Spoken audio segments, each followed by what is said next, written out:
Como não sou ator, eu preciso ler, eu não consigo guardar na cabeça o que eu escrevo. Então, eu vou contar para você alguns causos. Os meus causos, a maioria são verdadeiros. Esse é um deles. Vou contar o caso de uma mãe que soube transformar a dor da perda de uma filha, amenizando o sofrimento dos outros.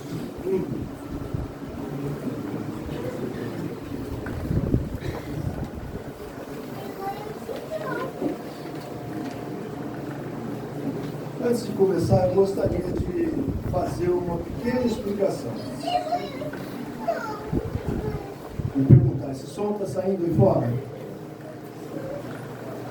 Obrigado.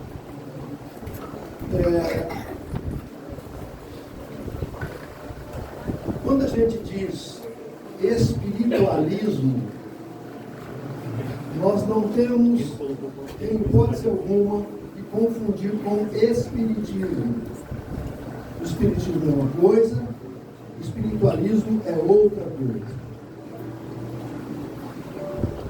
O espiritismo eu vou explicar no decorrer da minha pequena preleção. O espiritualismo, rapidamente, uma breve pincelada, vou dizer para vocês. O espiritualismo é exatamente o contrário de materialismo. Espiritualismo somos todos nós que professamos a crença em Deus. Suficiente acreditar em Deus, independente do seu credo, se cristão, budista, se é do Islã, se você usa o Alcorão, se você usa a Bíblia, pouco importa. Torá, hebraica. Basta crer em Deus para ser espiritualista. E assim sendo, essa casa, como uma casa espiritualista, é uma casa ecumênica. Quero dizer com isso, para receber todas as pessoas que creem em Deus. E receber também os que não acreditam. Porque com toda certeza passarão a acreditar. Não tem como não acreditar em Deus, na sequência da vida e na espiritualidade.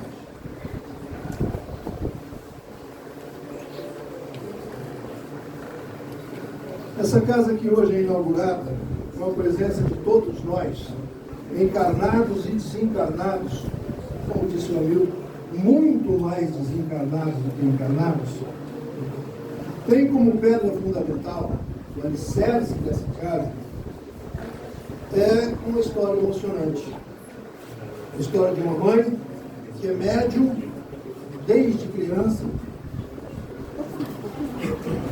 é uma obreira espiritual com uma mediunidade variando entre a psicografia, psicofonia, clarividência e clareaudiência. Ou seja, praticamente uma polímata da mediunidade.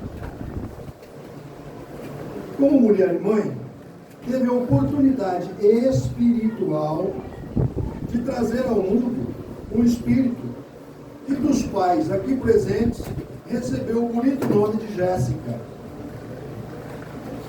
É um nome originário no hebraico. Em hebraico é Isha.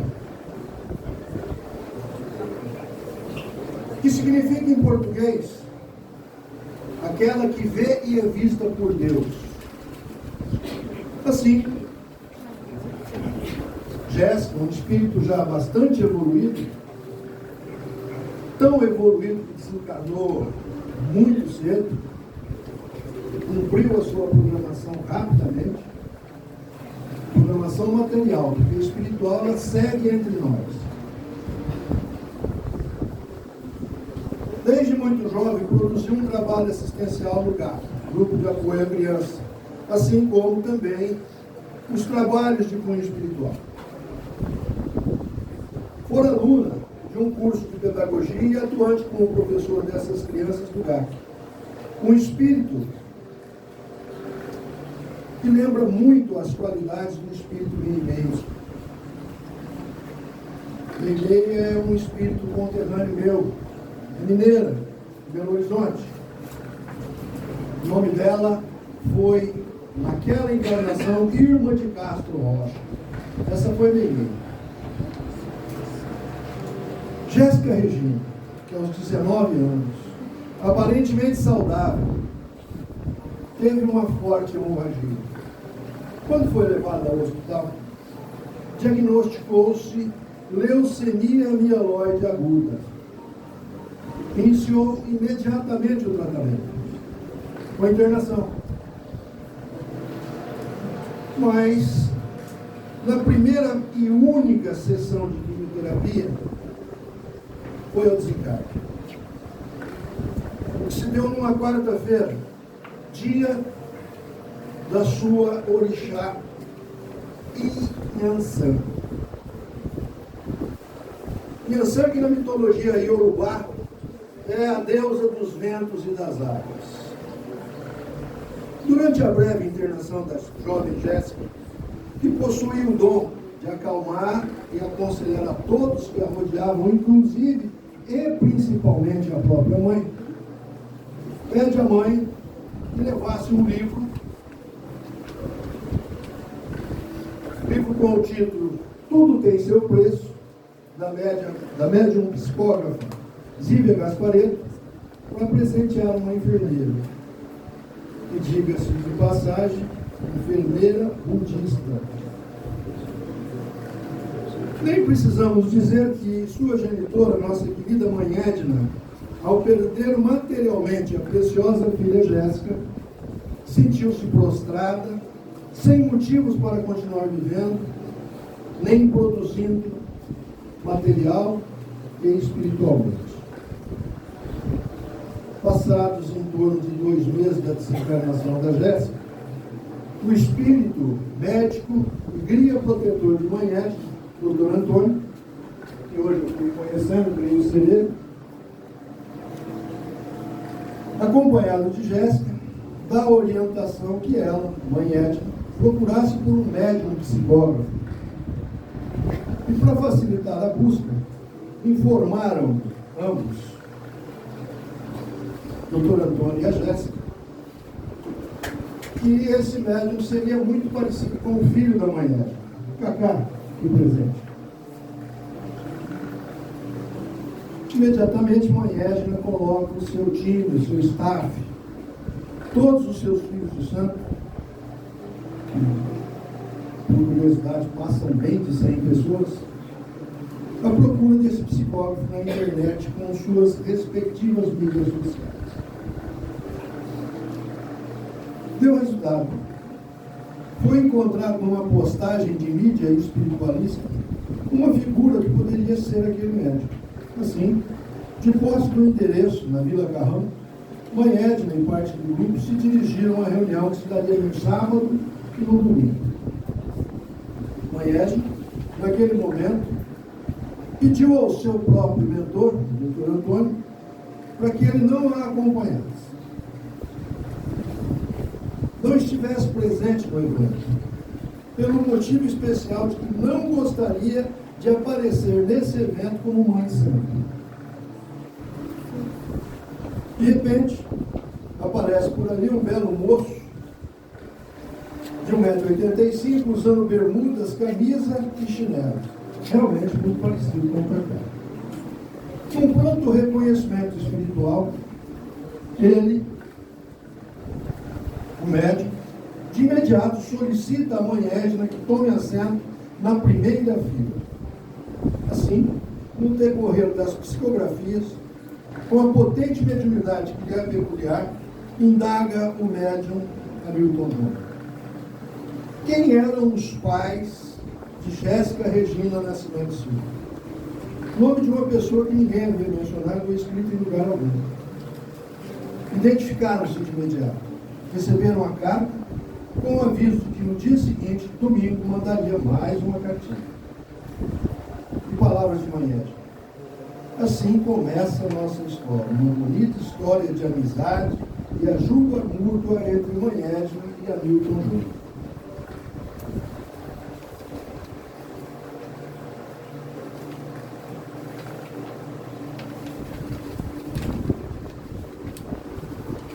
O espírito do Dr. Antônio, que é protetor de Mãe Edna, assim como também por desejo do espírito Jéssica, orientaram Mãe Edna a abrir uma casa espiritualista.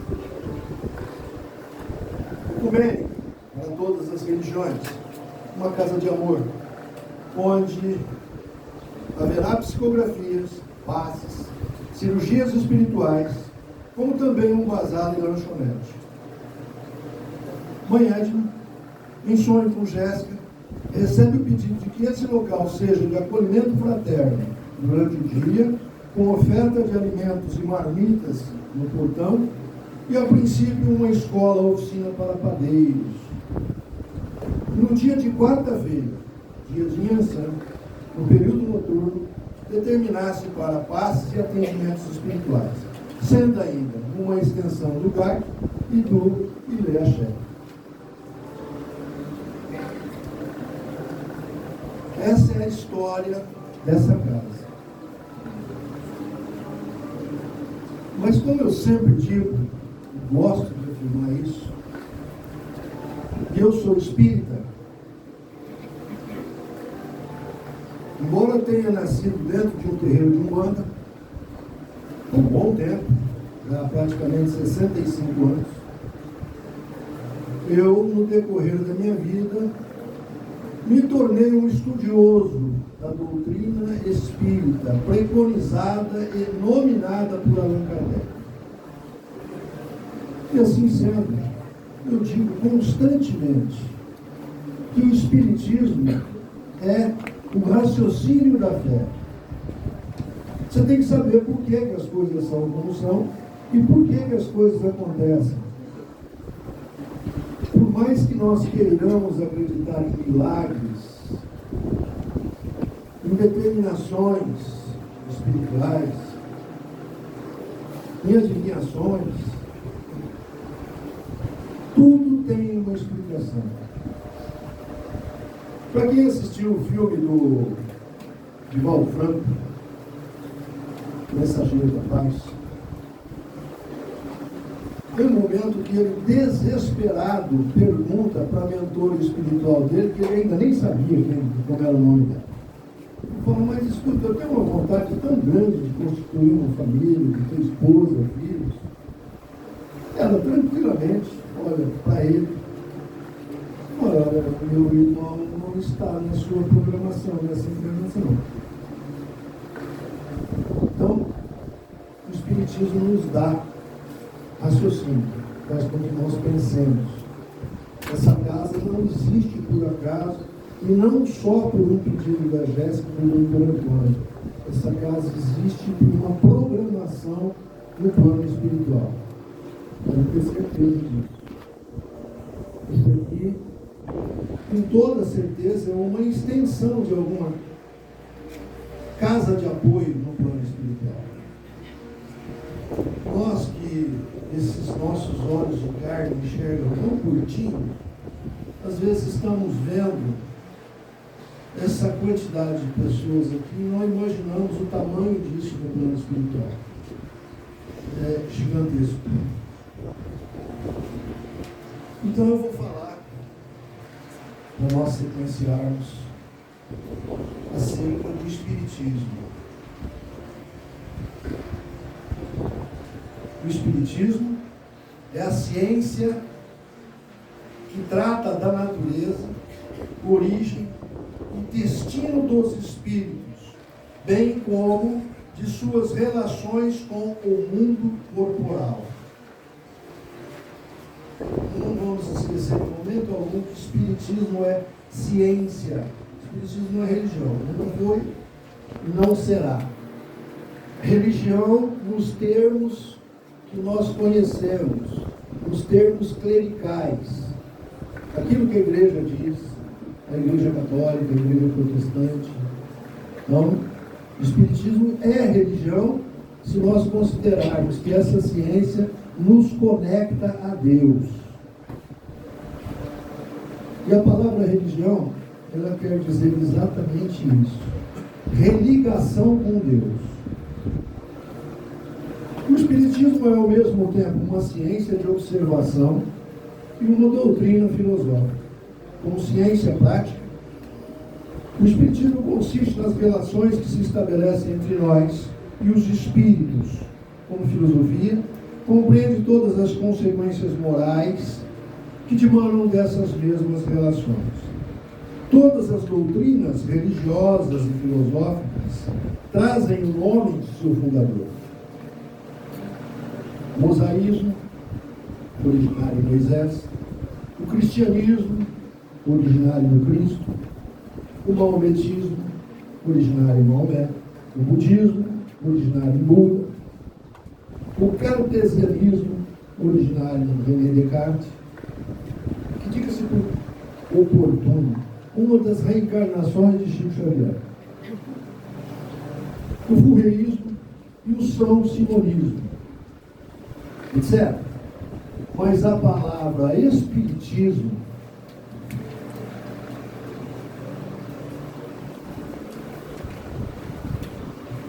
ao contrário, não lembra nenhuma personalidade. Encerra uma ideia geral que ao mesmo tempo indica o caráter e o tronco múltiplos da doutrina. Falei a respeito do Espiritismo, agora eu vou entrar um pouquinho no Novo Testamento. O Consolador prometido está em João, capítulo 14. Essa passagem em João, capítulo 14, nada mais é do que aquilo que os católicos chamam de a Santa Ceia. Mas para nós que estudamos o Espiritismo, é o banquete de despedida. Foi quando Jesus iniciou a preparação dos seus discípulos e os seus apóstolos para o desencarne dele. No grande banquete de despedida, a última ceia de Jesus com seus discípulos e apóstolos, narrados em vários evangelhos, mas aqui escolho os dizeres contidos no Evangelho segundo João, capítulo 14, versículo 16, assim está escrito, aspas, eu rogarei ao Pai, e Ele vos dará outro Consolador, para que fique convosco para sempre. No versículo 17, aspas, o Espírito de verdade, que o mundo não pode receber porque não o vê, nem o conhece, mas vós o conheceis, porque habita convosco e estará em vós. A doutrina de Moisés, a Torá oral e a Torá escrita, hebraicas, incompleta, ficou circunscrita ao povo judeu. A doutrina de Jesus, mais completa, se espalhou por toda a terra mediante o cristianismo, divulgado principalmente por Paulo, o apóstolo dos gentios.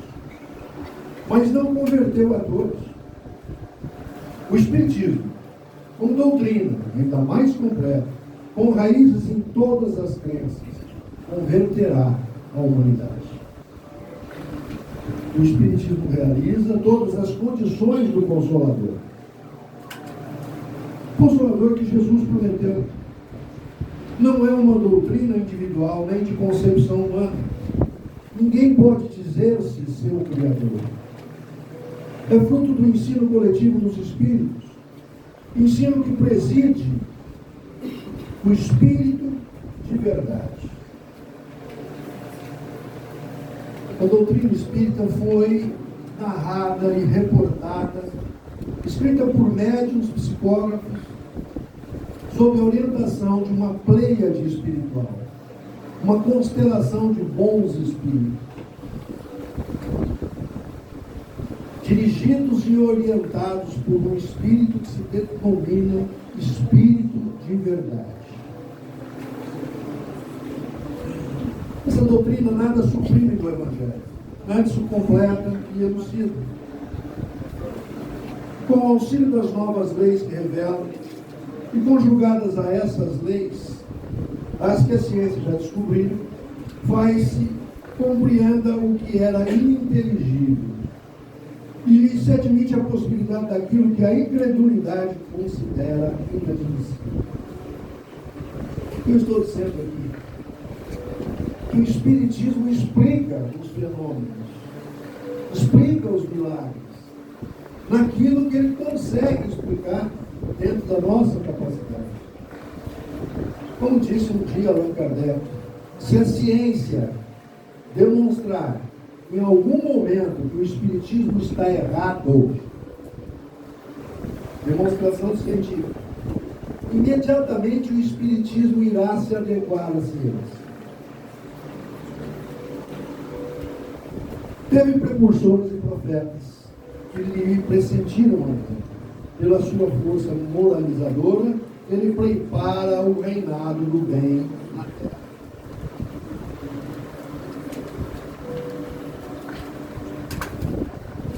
Então eu falei um pouquinho a respeito do Consolador prometido.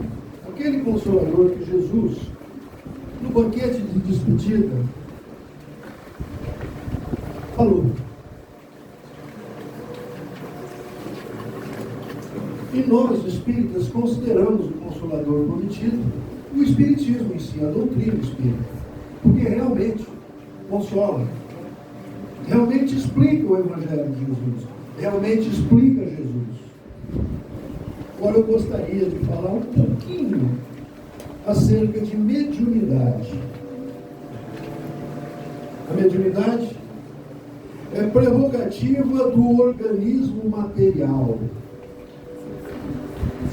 Ou seja, para que o indivíduo exerça a sua mediunidade espiritual, para que seu perispírito possa exercer a mediunidade, ele necessariamente precisa de um corpo material que tenha condições para isso. Senão ele jamais vai conseguir ser médium. Tudo dentro do programa espiritual.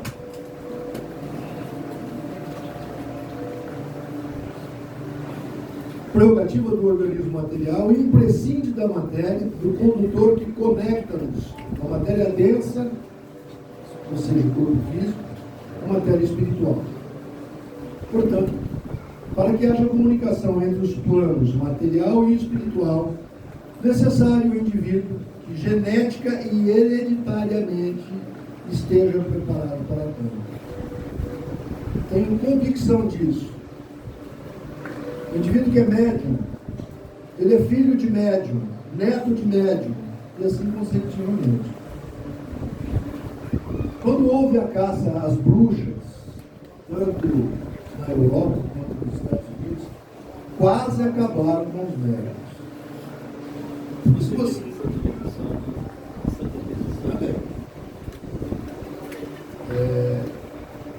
Porque se você acabar com os organismos mediúnicos, vai ter que dar outro jeito. Não tem como haver comunicação no mundo espiritual sem as antenas.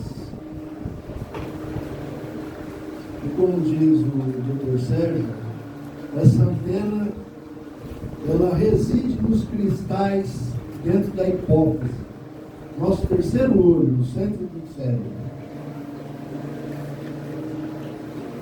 No quinto livro da Torá, da hebraica, chamado Deuteronômio, houve por parte do legislador egípcio-hebreu Moisés a proibição do intercâmbio dos vivos com os mortos. Isso em seu capítulo 18, versículo 10. Aspas. Entre ti não se achará quem o faça passar pelo fogo a seu filho ou a sua filha, nem adivinhador, nem prognosticador, nem agoureiro, nem feiticeiro. No versículo 11, nem encantador, nem quem consulte a um espírito adivinhador, nem mágico, nem quem consulte os mortos. Sabe quando foi escrito isso? Há quase 4.000 anos. Por que isso foi escrito? Como eu disse, o Espiritismo é formação raciocinada. Até o advento, Jesus de Nazaré, nosso planeta era um planeta primitivo. Após Jesus, o planeta se tornou um planeta de provas e expiações. Está perto da mudança também, embora não sabemos quanto tempo. Está perto de mudar novamente para planeta de regeneração. Mas antes de ser um planeta de provas e expiações, como planeta primitivo, não existiam as colônias espirituais. Nosso Lar e tantas outras. Eu estou falando só do Brasil, mas no mundo inteiro existe colônia espiritual. Antes de Jesus, do advento, Jesus Cristo, essa prerrogativa que é a colônia espiritual não existia. Se ela não existia, o indivíduo desencarnava, ele ia para onde? Ficava com mesmo. Não ia para lugar nenhum. E qual a diferença principal que existe entre um encarnado e um desencarnado? O corpo. Se o indivíduo tem o corpo, ele está encarnado. Se não tem o corpo, ele está desencarnado. Naquela época, antes de Jesus, todo mundo ficava zanzando por aqui mesmo. Era uma quantidade gigantesca de pessoas que andavam no meio da gente, ninguém está vendo. E nem eles vendo a gente também, porque não tinha evolução para isso. É um mundo intercambial paralelo. Mas como havia muitas pessoas com mediunidade que conseguiam conversar com esses espíritos que estavam por ali, faziam disso um comércio. Iam buscar informações das mais variadas maneiras. Lendo as mãos, borra de café, vísceras de animais, um monte de coisa. E a maioria dessas informações eram informações como se você perguntasse para o teu vizinho: escuta, vai chover hoje? Ele fala, olha assim, acho que vai. Então eram informações sem nada. E a partir do momento que você faz uma pergunta séria para o mundo espiritual, e essa pergunta séria te é respondida de uma maneira banal, isso te traz mais dúvida do que certeza. O que faz Moisés, então? Proíbe a comunicação com o mundo espiritual.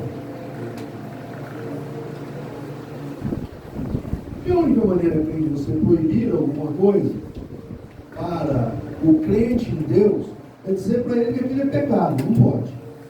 Se você fizer isso, você está pecando contra Deus.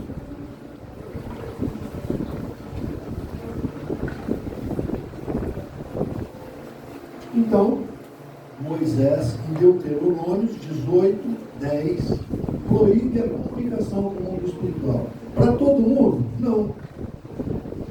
Alguns iniciados, algumas pessoas com bastante capacidade que eu quero dizer capacidade moral, ele, inclusive, poderia se comunicar com o plano espiritual, mas não contava para ninguém. Então, Moisés era um grande médico.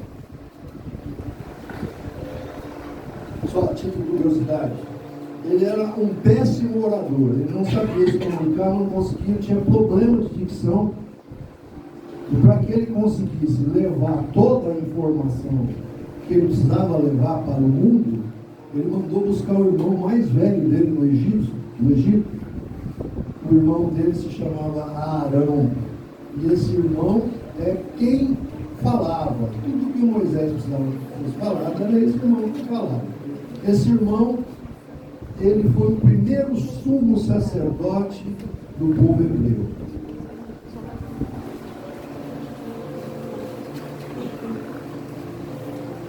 Passaram-se algumas centenas de anos e com o advento consolador prometido, o Espiritismo, através de uma constelação de bons espíritos orientados e conduzidos disciplinadamente pelo Espírito de verdade, que nós espíritas acreditamos que o Espírito de verdade é o próprio Jesus. Só que como Jesus é algo gigantesco, não dá para nós conversarmos com ele, para termos contato com ele, não porque ele é muito melhor do que nós é que não conseguimos chegar perto dele. Ele é infinitamente poderoso e gigantesco. E nós, dentro da nossa imperfeição, se chegarmos perto dele, corremos o risco de passar por uma situação assim, complicadíssima. A gente precisa estudar muito para saber o que é Jesus. Jesus, para nós, é o máximo que o ser humano pode alcançar antes de virar anjo. É algo assim, é demais. Demais. Jesus é tão grande para nós espíritas. Ele é o co-criador, é a pessoa que criou o planeta Terra. Assim, quase 6 milhões de anos. Ele quem criou isso. Então pensem em você, raciocinem comigo, um homem ou um ser que criou o planeta há 6 milhões de anos, quantos anos ele deve ter? Ele atingiu o ápice como ser humano.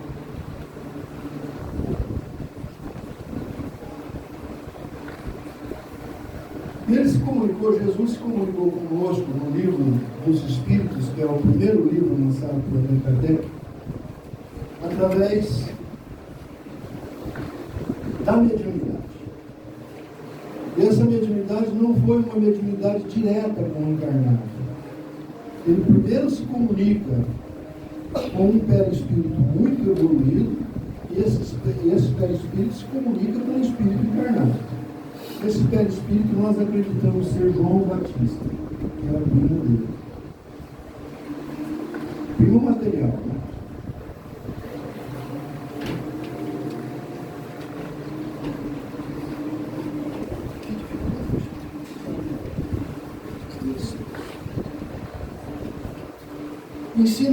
Ensina-nos Allan Kardec que,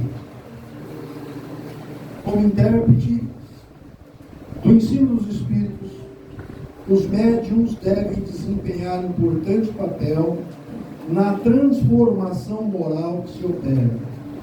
Os serviços que podem prestar guardam proporção com a boa diretriz que imprimam as suas faculdades.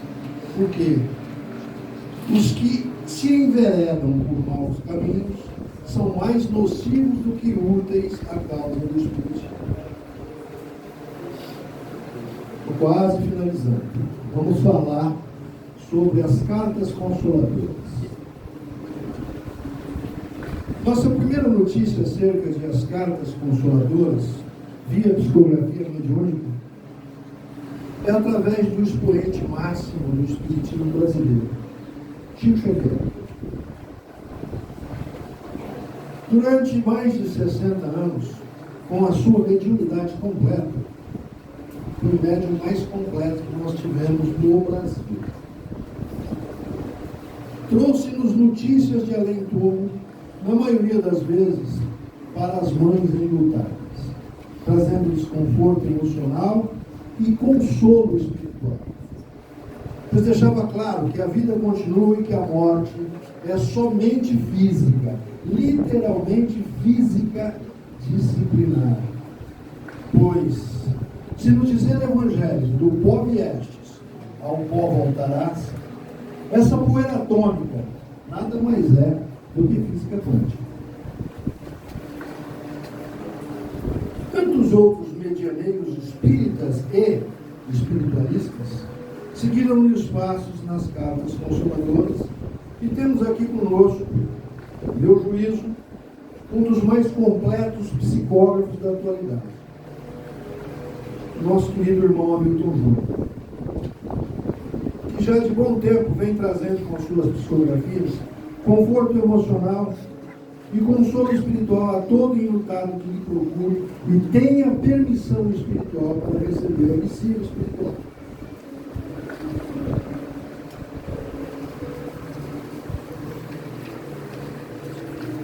O que é exatamente o caso da nossa querida Manhete, que através dessa mediunidade do nosso irmão Milton Júnior, recebeu de sua amada filha Jéssica Regina cartas que lhe trouxeram novamente a vontade de continuar praticando o bem e o amor ao próximo, através de seus trabalhos e atividades espirituais mediúnicas, como por igual suas atividades materiais de filantropia, com ajuda e amor ao necessitado. Assim, meus queridos e minhas queridas irmãs, ao receber notícias dando-lhe certeza de que a vida é continuada, tanto cá quanto lá, fortificou-se na dor, levando o amor a todo aquele necessitado que a procura. E como dizemos num maravilhoso ponto de Umbanda, seja rico ou seja pobre, são irmãos nesse combate. Obrigado.